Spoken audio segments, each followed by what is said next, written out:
Salut à tous, aujourd'hui on se retrouve pour une recette de pop cake. Vous savez, les petites sucettes en chocolat en gâteau. Mes enfants me les ont réclamées, j'ai voulu leur faire plaisir.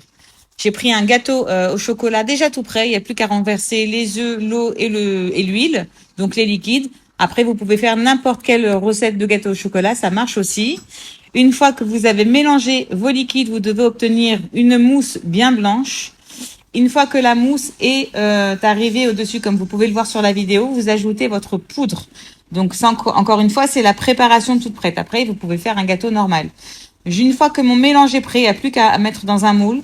J'ai pris un papier de sulfurisé que j'ai au préalable mis sous l'eau, passé sous l'eau. Petit tips pour qu'il s'adapte bien au moule. J'ai renversé la préparation et je viens l'enfourner pour à 180 degrés pendant 35 minutes. J'ai dû rajouter un petit peu, donc 45 minutes en tout. Une fois que les gâteaux sortent du four, on le laisse bien refroidir et à l'aide d'un gant, on va venir l'émietter, comme ceci, comme sur la vidéo. Ensuite, vous avez du Philadelphia. Vous allez le mélanger.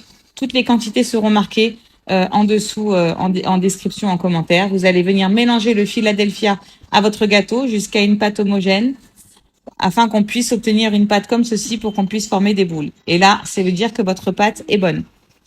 Ensuite, on vient se munir de notre moule à pop cake. Si on n'en a pas, on peut le faire aussi sans problème. On forme juste des boules tout simplement et on les met au frigidaire pour qu'elles durcissent et qu'elles figent bien avec le Philadelphia. Et on met un petit bâton. Une fois qu'elles sont bien figées, on va venir les sortir de notre frigidaire et on va venir prendre du chocolat pâtissier. J'ai mis un petit peu d'huile dans le chocolat et je vais venir le faire fondre, 1 minute au micro-ondes pour qu'il puisse être fondu tout simplement. Donc voilà. Là, je mets mon huile sur le chocolat et je vais venir le faire fondre au micro-ondes. Et là, on obtient normalement un chocolat bien liquide et bien brillant. Et à ce moment-là, c'est un jeu d'enfant. Tu viens tremper ta sucette au chocolat dedans. Et puis, tu viens rajouter les bonbons de ton choix. On en avait des bleus, des roses. Merci maman, c'était trop beau, je me suis régalée.